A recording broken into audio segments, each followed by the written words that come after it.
Bonjour à tous, bonsoir. Heureux de vous retrouver pour un autre audio. Euh, Aujourd'hui, on va parler de la conscience, n'est-ce pas? Parce que je me dis, voilà, pourquoi pas? Et donc voilà. Euh, donc la conscience, c'est marrant ce mot. Il y a con et il y a science. On pourrait dire que c'est la science des cons, la conscience. Non, mais voilà, je vais pas négativité tout ce que je dis, tous les sujets et tout, mais force de constater malheureusement que dans le réel, la conscience n'est pas aussi fabuleuse et aussi incroyable que ce qu'elle était dans le monde de la croyance, n'est-ce pas? Dans le savoir instantané, la conscience n'a pas le beau rôle et n'est pas vraiment ce qu'on a pu l'ériger en glorieuse, n'est-ce pas? Elle n'est pas si glorieuse, elle n'est pas si incroyable. Bon, bref. Donc, con et science, la science des cons, pardon, c'est-à-dire, eh bien, pour moi, un con est quelqu'un qui persévère dans quelque chose qui ne fonctionne pas. Et donc la langue française est bien faite car c'est à peu près ça. La conscience est... On en a tous une, évidemment. Ouais, il paraîtrait que certains types d'êtres incarnés n'en ont pas, mais ça me paraîtrait tout de même étonnant. Ils doivent avoir une forme de conscience, tout comme nous. Et donc bref, la conscience, moi je la sépare en deux. C'est-à-dire, pour moi, il y a la conscience artificielle, n'est-ce pas? La conscience qui a été greffée à l'être réel lors de sa projection dans ce monde, ou son incarnation, ou quel mot importe que vous utilisez pour parler de votre manifestation dans ce plan, n'est-ce pas? Ici, quoi. Eh bien, il y a la conscience artificielle qui... Pourquoi j'utilise la terminologie artificielle? Car elle a été créée de manière synthétique, n'est-ce pas? Elle n'est pas créée de manière originelle, réelle, avec les principes de la création originelle. Cette conscience que l'on a tous est un artifice, un substrat artificiel, en fait. Bref. Et je la sépare de la conscience originelle, pneumatique, initiale, réelle, infinie, tout ce qu'on veut, de la création originelle. Parce qu'en fait, cette conscience originelle ne peut pas s'incarner ici, ne peut pas être projetée ici. Elle reste bloquée au-delà de l'abîme, c'est-à-dire dans la frontière qui sépare la salle blanche de la création originelle. Elle est là. Elle attend son instant.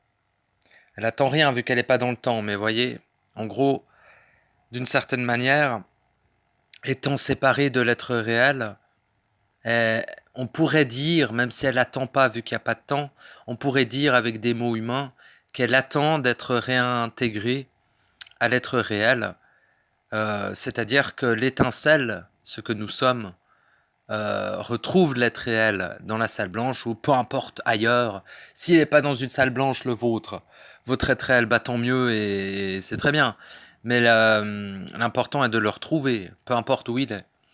Un petit indice, il est à l'intérieur de vous, n'est-ce pas? Très profondément. Et il va pas être dehors, hein. Cherchez pas dehors, vous allez perdre votre temps. Et donc, je sais plus où j'en étais. Oui, voilà, cette conscience originelle ne pouvant pas s'intégrer dans les mécanismes matriciels holographiques illusoires du rêve, eh bien, ne pouvant tout simplement pas, car sa nature ne le permet pas, Euh, on a dû, pour se projeter ici, ou plutôt les êtres qui nous ont enfermés ici. Mais en gros, quand je parle d'enfermement, c'est dans le temps. C'est-à-dire qu'on n'est pas vraiment enfermé ici, finalement. Hein. Bien sûr, il existe sous un certain prisme un enfermement, mais initialement, en dehors du temps, en dehors de la forme, en dehors de la manifestation, en dehors du rêve, en dehors de l'illusion, nous sommes libres. Nous demeurons dans la création originelle. Nous sommes des êtres créateurs infinis, libres, individuels, et voilà. Ayant une conscience originelle et ayant un ego originel, enfin on peut même pas parler d'ego à ce niveau-là, mais voilà, ayant une âme originelle, donc c'est-à-dire comme je l'ai déjà dit, ce sont les savoirs instantanés inscrits dans l'instant, notre bagage instantané si on veut, et ayant une conscience originelle. Bon là je l'ai déjà dit, je me répète, mais voilà. Donc, en gros, pour venir ici ou pour nous maintenir ici, il est nécessaire de nous greffer eh bien, trois choses, étant la conscience artificielle, l'âme artificielle, donc le bac de mémoire, le pack de mémoire, ou le pack qui va recevoir les mémoires, hein, car lors de la première projection, la première incarnation, ce bac est vierge, ce pack est vierge. Donc l'âme est vierge en gros. Bon, vierge de mémoire en tout cas, mais pas de programmation malheureusement. Bon. Et donc, pour que tout ceci fonctionne, n'est-ce pas, il y a besoin de greffer aussi une conscience artificielle créée, plutôt engendrée, à partir de l'analyse qui a été faite par les gestionnaires, n'est-ce pas, de la matrice artificielle phagocyte, eh bien, voilà, ils nous scannent en gros et ils définissent quelle conscience sera le plus adéquate à venir se greffer pour la projection, pour l'incarnation. Donc en gros, qu'est-ce qui s'incarne, qu'est-ce qui se projette? C'est la conscience, l'âme, l'âme contenant la structure de l'ego se manifestant par la suite, hein, ça sort de l'âme, si vous voulez, l'ego, et après ça vient envelopper le tout. Merde, je suis déconcentré. Et putain, j'ai parlé de la... Ouais, je vais peut-être me répéter beaucoup, hein, mais genre conscience artificielle, âme artificielle, ego artificiel, et enfermé au centre de tout ce merdier, de toute cette saloperie, il y a l'étincelle. L'étincelle étant la partie projetée de l'être réel, car l'être réel ne peut pas être projeté dans sa totalité. C'est pour ça qu'il est maintenu dans ces salles blanches, autrement dit, dans la prison. Bon. Et voilà, tout simplement. Et je voulais parler de la conscience et je me suis un petit peu écarté. Mais en gros, voilà, cette conscience que dans la croyance... Alors, ce qui est intéressant, c'est que dans l'histoire de l'humain, on a mis sur un piédestal, dans un premier temps, l'ego au début des temps, hein, n'est-ce pas? En tout cas, je vais parler de cette humanité-là. Dans un premier temps, on a mis sur un piédestal l'ego, hein, c'est-à-dire lors des tribus, c'était qui était le plus fort, qui était le plus musclé, qui était le plus intelligent, pas tant que ça, hein, à cette époque-là. C'était plus le plus vénère, le plus barbare, le plus psychopathe, qui, au niveau de la société, était érigé en semi-dieu, quoi. Et par la suite, c'est entré un peu plus dans l'ésotérisme, dans la magie, dans les croyances, dans les superstitions. Et au lieu d'ériger l'ego sur le piédestal, nous avons par la suite érigé de plus en plus l'âme sur un piédestal, et ça a duré extrêmement longtemps, plusieurs milliers d'années. Et maintenant, il se profile quelque chose, c'est que nous érigeons sur un piédestal la conscience. gentiment. Et c'est ce qui va probablement perdurer pendant un bon moment dans l'humanité, c'est de mettre la conscience en avant, de dire la conscience est merveilleux, faut élever sa conscience, blablabla, blablabla. Mais les trois formes de piédestalisation, je trouve pas d'autres termes, de galvanisation, n'est-ce pas, sont une erreur. Autant galvaniser l'ego est une erreur, galvaniser l'âme est une erreur, et galvaniser la conscience en est aussi une. Mais voilà, nous rentrons dans l'ère, on va dire, de ce que j'ai pu remarquer, dans l'ère de la galvanisation de la conscience. Donc je me dois de dire que la conscience la conscience artificielle est une saloperie de plus, n'est-ce pas? Sans être parfaitement négatif à chaque fois que je parle, mais il faut bien que je parle des choses. Et voilà. Donc, il est nécessaire à un moment donné de ne plus s'identifier à cette conscience, comme vous l'avez fait pour l'âme, comme vous l'avez fait pour l'ego, et commencer à de plus en plus s'identifier à l'étincelle. Hein, l'étincelle se trouvant, alors on parle d'étincelle, on peut trouver d'autres mots. Hein. L'étincelle réelle, du réel, de l'être réel, se trouve, n'est-ce pas, dans la jonction entre la projection et votre source individuelle. Dans la frontière, quoi, entre les deux. Donc, elle est avant la conscience, avant l'âme, avant l'ego, évidemment, en termes de positionnement. Et beaucoup plus centrale, c'est-à-dire que l'étincelle se trouve dans le point centrique de votre être, le point zéro, ce qu'on en appelle. Donc le point zéro de votre être artificiel manifesté, dont l'ensemble étant conscience, âme, ego. Vous voyez? Bon. Et corps, oui, mais le corps artificiel, je l'ai oublié. Mais en gros, voilà, ça c'est l'enveloppe, quoi, vous voyez? Et ce qu'il y a dedans, c'est les trois choses que je viens de citer. Et la quatrième chose étant l'étincelle, c'est la partie réelle en vous. Et la conscience, n'est-ce pas, est une, comment on peut dire, une grande trompiste. Elle trompe les gens, quoi, voilà. Mais malgré elle, hein, elle est créée pour ça. Ce n'est pas en vouloir à la conscience ou quoi que ce soit. Mais premièrement, se désidentifier de la conscience me paraît fondamental. Et de comprendre, ou plutôt de savoir, ou plutôt de vivre, parce qu'il est important de vivre les choses, pas seulement théoriquement, mais de les vivre en chaque instant, n'est-ce pas? Ou plutôt en un seul instant qui s'étend à l'infini, le fait que la conscience artificielle est on va dire, le dernier palier, la dernière forme qui vous assujettit à l'enfermement, assujettit à l'esclavagisme et assujetti à toute forme de manipulation. Car son rôle, n'est-ce pas, est d'interagir avec l'âme, donc les mémoires, et d'interagir avec l'ego et d'interagir avec le corps artificiel, mais surtout de maintenir l'étincelle en état de sommeil, en état de non-conscience d'elle-même, paradoxal, et donc la conscience finalement cherchera tout le temps la connaissance pour éloigner l'être véritable, l'être réel, de son propre savoir instantané. Connaissance égale croyance, savoir instantané égale vécu, égale mécanisme intelligent, etc.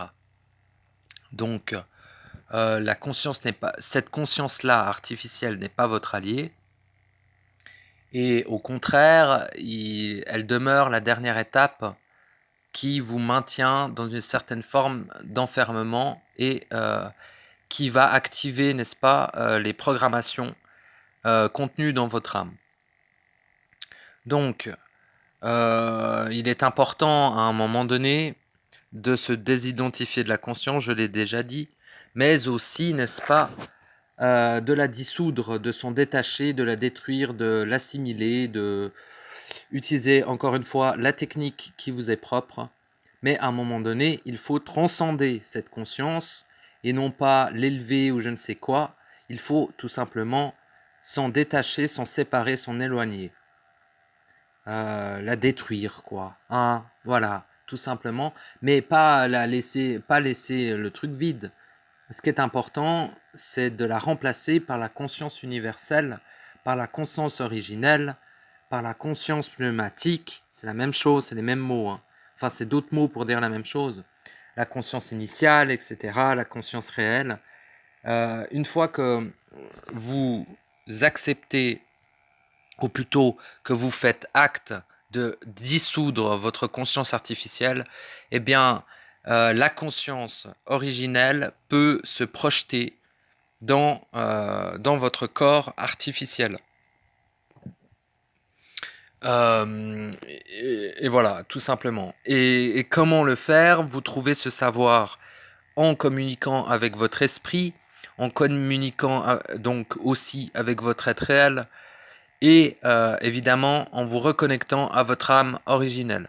Donc c'est tout un processus qui paraît super incroyable et grand. Finalement, c'est extrêmement simple, bien que tout a été fait pour nous empêcher de le faire. Hein. Je dis c'est simple dans la façon de faire est simple. L'accomplissement de ce fait-là reste relativement compliqué, même si c'est beaucoup plus aisé que fut une certaine époque. Donc voilà, les temps, on va dire, si on va dire ça comme ça, sont relativement propices, n'est-ce pas, à la reconnexion à l'être réel et à tout ce qui s'ensuit, c'est-à-dire l'âme originelle et la conscience originelle, ainsi que de réintégrer l'étincelle à l'être réel. Et voilà, hein, la fameuse Trinité, la vraie cette fois, hein, pas la Trinité mensongère à la con là. Et donc voilà, c'est tout. Je sais pas quoi dire de plus avec la conscience. Les humains ils croient que la conscience elle est dans le cerveau, c'est faux. La conscience est en dehors du corps, elle n'est pas dans le corps. Bon, elle est ample, hein, c'est quelque chose d'étendu. Mais pour moi, la conscience se situe au-delà du septième chakra. Elle n'est pas intégrée au corps le corps artificiel holographique de zéro, le corps de code là, dans lequel vous êtes incarné et dans lequel je le suis aussi. Projeté plutôt. Et donc, voilà, et on s'identifie à elle, en fait, énormément. Et ça demeure être un problème, car la conscience étant programmée, et surtout sous le joug des programmateurs, eh bien, elle va automatiquement vous freiner dans votre processus de reconnexion à votre être réel. Donc, il est nécessaire à un moment donné de traiter la question, c'est-à-dire d'en faire quelque chose, la dissoudre, la détruire, l'assimiler, peu importe, mais surtout la remplacer par la conscience originelle, la conscience réelle, parce que on ne peut pas demeurer sans conscience. De toute manière, lorsque vous dissolvez votre conscience artificielle, la conscience originelle arrive instantanément. C'est pas il faut aller la chercher après et tout. Non, non, non, non. Quand vous démarrez le processus de dissolution, je vais appeler dissolution, parce que moi je l'ai dissoute. Vous faites ce que vous voulez, utilisez la capacité que vous voulez. Moi je dissous les choses, c'est comme ça que je fonctionne. Donc j'ai dissous la conscience artificielle et la conscience originelle s'est manifestée, n'est-ce pas, à sa place, tout simplement. Mais en gros, par étapes, occupez-vous d'abord de l'âme, donc des mémoires. Après, des croyances, bah, ça va avec à peu près, vous voyez. Mais les mémoires, les croyances, puis le karma. Donc, le mensonge du karma, tout ça, j'en ai déjà parlé. Puis, l'âme originelle. Parce qu'une fois que vous avez plus d'âme artificielle, c'est l'âme originelle qui vient. Puis, la reconnexion à l'être réel. Après, je dis ça, c'est en étape, mais finalement, allez dans le sens que vous voulez. Mais pour moi, ça me paraît plus intelligent de procéder ainsi. puis, puis l'être réel, une fois, et avec tout ça, l'esprit, hein, mais l'esprit vous est nécessaire pour tout le processus, votre propre esprit, n'est-ce pas? Je le précise. Voilà, après, éventuellement, les 3 principes fondamentaux, les 3 ALEP initiaux, étant la volonté, l'amour et l'intelligence. Ça peut être un plus.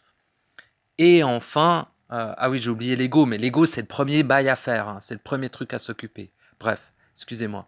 Ça, c'est le premier, bref. Et après, c'est donc s'occuper de la conscience artificielle.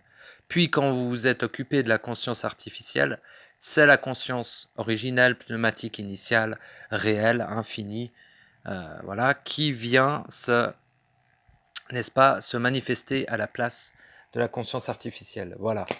En gros, c'est un peu ça les étapes pour pleinement se réintégrer à son être réel avec toutes les caractéristiques qui le constituent. Et une fois que tout ceci est réintégré, fusionné, utilisez le terme que vous voulez. Moi, j'utilise beaucoup le terme fusion parce que j'aime bien. Et c'est tout. Et voilà. Eh bien, c'est fait. Et une fois que c'est fait, eh ben, plus qu'à profiter de la fin de votre vie, puis après, c'est bon, hein. Vous êtes libre. À partir de cet instant, vous êtes libre. Parce que vous êtes connecté au savoir instantané, à votre propre savoir instantané, c'est-à-dire par le biais de votre esprit. Vous serez aussi bien connecté à votre âme originelle, contenant les savoirs instantanés infinis, sans aucune limite, de votre être réel, ce qui vous permettra de réveiller toutes vos capacités, j'allais dire divines, mais plutôt réelles, quoi. Et voilà. Et là, je sais plus où j'en étais. Enfin bref, quoi. Une fois que vous avez fait tout ça, vous êtes libre. Et bah, vous demeurez dans le corps artificiel, évidemment, hein. Mais une fois qu'il meurt, eh ben, vous pouvez partir d'ici. Ou vous pouvez rester, mais bon, libre à vous, n'est-ce pas? Mais vous risquez de perdre ce que vous avez momentanément. Encore une fois, on ne perd jamais rien à jamais. Mais de perdre ce que vous avez fait de votre vivant, parce qu'ils vont vous réintégrer dans un autre corps avec un karma, une âme, etc. Voilà. Donc, en gros, après, vous pouvez vous barrer de votre vivant, hein, de votre vivant, vous êtes déjà après dans la création originelle. Il n'y a que un sorte d'écho, un sorte d'hologramme qui est reprojeté ici et qui est là pour terminer la vie. Terminer la vie de l'hologramme, la vie dans le rêve. Et une fois que cette vie est terminée, vous partez avec votre être réel réintégré, avec tous ces principes qui ont refusionné, réintégrés.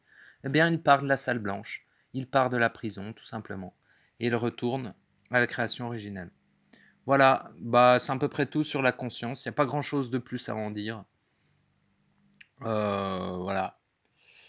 La conscience, c'est la dernière étape, hein. En tout cas, moi, dans le sens où moi je suis allé, c'était la dernière étape. Euh, Ma conscience artificielle n'est pas totalement dissoute, mais elle est en cours de dissolution. Voilà. Et la conscience originelle est en cours de manifestation, dira-t-on. Donc j'ai encore les deux en fait qui se côtoient. Voilà. Il n'y a pas de conflit entre les deux, hein. La conscience artificielle étant comment elle est déjà sous le joug de l'être réel, en fait. Vu que j'ai connecté à mon être réel avant, donc c'est-à-dire à moi-même, hein, eh bien, l'être réel impose sa volonté à la conscience artificielle. C'est pour ça que il est important de se connecter à son être réel avant, à mon avis. Parce que la conscience peut être extrêmement puissante si vous n'avez pas l'appui de votre être réel. Vous aurez toujours son appui, mais j'entends, si vous n'êtes pas connecté à lui, pas évident, quoi. Bref, à vous de définir voilà, à quelle étape vous en êtes, et puis pas vous foutre la pression, quoi que ce soit, c'est pas une course, on s'en fout. Ce qui est important pour moi, c'est quand même de l'accomplir dans cette vie, parce que sinon, rebelote, votre mémoire sera effacée, etc. Ils vont vous refoutre des programmations en plus, ils vont vous refoutre du karma, vous allez oublier tout ce que vous avez accompli dans cette vie, et après, ben voilà, bah, vous allez refaire une vie. Et si ça se trouve, vous allez en refaire pas mal de vies ici, avant de vous rappeler et de vous rendre compte que, ah oui, ici c'est un rêve, ah oui, c'est une matrice, ah oui, vous voyez. Tout dépend dans quel pays et dans quelle trame du rêve ils vous réintègrent. Parce que ça peut en choquer pas mal, mais ils peuvent très bien vous réintégrer au Moyen Âge. Comprenez que le temps est valable uniquement pour l'être projeté. Il n'est pas valable pour les gestionnaires. Les gestionnaires peuvent très bien décider de vous réintégrer dans un homme des cavernes, au Moyen Âge ou dans des trames de la matrice, des trames temporelles de cette matrice, qui sont moins propices à votre éveil, n'est-ce pas? L'éveil véritable, hein, n'est-ce pas? L'éveil de votre être réel, hein, on parle. C'est-à-dire juste se reconnecter à son être réel, hein, c'est rien de bien foufou. Voilà. Et puis, bah oui, c'est la fin de la souffrance, c'est la fin du doute, c'est la fin de la supposition, c'est la fin de plein de trucs en fait. Vous, voilà, c'est la fin de l'ennui aussi, c'est la fin de l'émotion, c'est la fin de plein de trucs qui font chier en fait. Et donc voilà. Et puis plus personne peut vous atteindre, plus personne peut vous manipuler. Vous êtes surpuissant, absolument surpuissant. Aucun être n'est comparable à vous en termes de puissance. Mais votre puissance n'est pas dirigée de manière destructive à l'extérieur, mais est dirigée à l'intérieur pour sauvegarder votre être en fait, hein, tout simplement. Voilà, c'est de la puissance on pourrait dire de la puissance du cœur, quoi, de la puissance avec de l'amour. Hein, c'est pas de la puissance aveugle à la con, là, ça n'a rien à voir. Moi, j'appelle ça du pouvoir, le truc. Là. Pour moi, la puissance, c'est la puissance de l'être réel. L'être réel est un être dans le respect, hein, dans le respect solaire, quoi. Bon. Donc, c'est une puissance qui est utilisée uniquement pour se défendre, jamais pour attaquer. Donc voilà, et aussi c'est une puissance pour se sauvegarder, quoi. Une puissance aussi qui est nécessaire pour ouvrir la brèche pour traverser l'abîme et retourner à la création originelle, n'est-ce pas? Et aussi bah, tenir tête à l'astral, tenir tête au cosmique, tenir tête au surmental, tenir tête à toutes les dimensions externes finalement.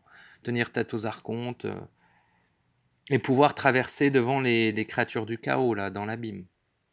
Voilà. Et puis c'est tout. Et puis je vais m'arrêter là parce que sinon je vais encore tourner en rond. Puis je sais pas trop de quoi j'ai parlé.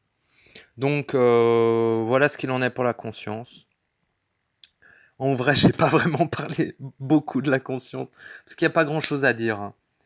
Il n'y a vraiment pas grand chose à dire. C'est vraiment le dernier truc quoi. Ça n'est pas vous. Vous n'êtes pas votre conscience. Et ah oui, une petite précision. Alors, la conscience, en fait, meurt. Hein. C'est aussi pour ça, elle kiffe pas la mort, la conscience. Hein. Parce que quand vous mourrez, votre conscience, eh bien, elle, comme je vous ai expliqué dans l'audio de la mort, elle suit et tout ça, mais à un moment donné, elle est détruite. Hein.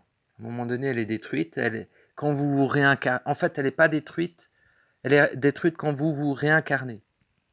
Au moment où vous vous faites réincarner, reprojeter, une autre conscience artificielle est créée. On pourrait dire que c'est la même qui a été mise à jour. Mais en vrai, elle est complètement détruite et une nouvelle mise à jour, voilà, et réintégrée.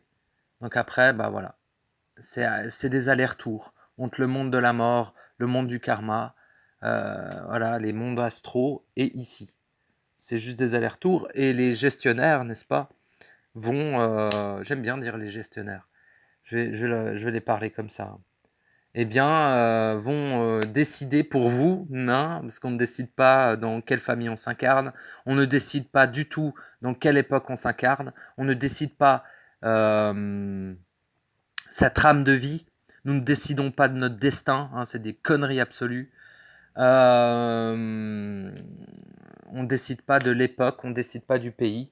C'est les archons, donc les gestionnaires de la matrice artificielle à but phagocyte qui, eux, décident pour vous selon ce que eux est le mieux pour éviter que vous vous révélez à vous-même et que vous vous reconnectiez, n'est-ce pas, à votre être réel.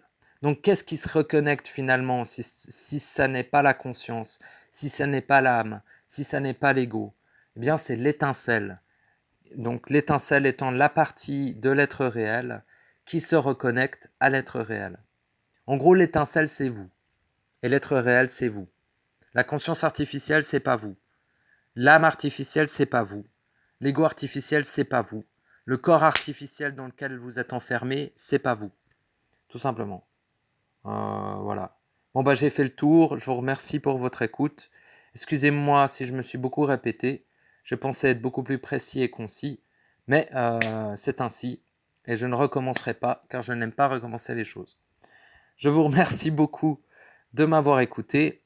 Je vous souhaite une bonne continuation dans votre processus individuel et dans votre connexion à votre être réel, évidemment aussi à votre source individuelle et aussi, eh bien, n'est-ce pas, au retour à la création originelle. Il serait temps. Et voilà, ça me fait plaisir aussi de tous les commentaires que je reçois. Je vous remercie pour ça.